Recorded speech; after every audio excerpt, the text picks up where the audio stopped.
नाज़रीन, आज हम एक ऐसे आसान अमल के बारे में बात करेंगे जिसके मुताल्लिक मशहूर है कि अगर उसे अल्लाह पाक पर कामिल यकीन के साथ किया जाए तो रिस्क में बरकत, घर में खुशहाली और तंगदिस्ती से नजात की उम्मीद पैदा होती है। इस अमल में लौंग इस्तेमाल की जाती है। याद रहे कि असल असर लौंग में नहीं बल्कि अल्लाह पाक की रहमत और इससे मांगने में है। किसी भी वजीफे को जादू या लाजमी नतीजा देने वाला अमल न समझें, बल्कि उसे दुआ और इबादत का एक जरिया समझें। इस अमल के लिए एक साफ लौंग ले लें, बावजू होकर कबला रख बैठ जाएं। सबसे पहले 3 मरतबा दरूद इब्राहिमी पढ़ें, उसके बाद सूरह फातिहा 1 मरतबा, आयतुल कुर्सी 1 मरतबा और सूरह इखलास 3 मरतबा पढ़कर लौंग पर दम करें।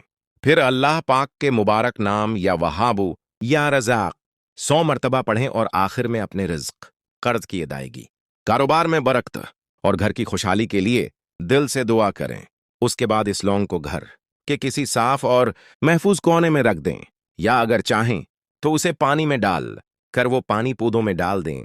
मकसद सिर्फ अल्लाह पाक से खैर और बरकत की दुआ करना है।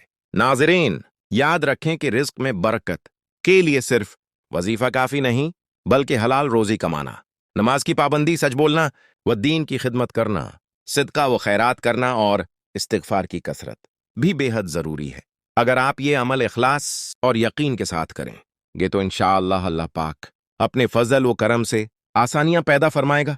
लेकिन अगर फौरी नतीजा नजर ना आए तो मायूस ना हो, क्योंकि अल्लाह पाक हर दा को अपनी हिकमत के मुताबिक वो कबूल फरमाता है।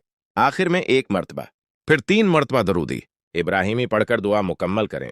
अल्लाह तुम सबके रिज्क में बरकत आता फरमाए, कर्जों से नजात दे, घरों में सुकून और खुशहाली अता फरमाए और हमें हमेशा हलाल और पाकीज़ा रिज्क नसीब फरमाए।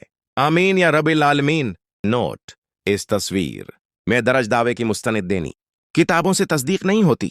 बेहतर है कि ऐसे एमाल को यकीनी फजीलत के तौर पर बयान करने के बजाय अल्लाह से दुआ और जिक्र के तौर पर पेश किया जाए।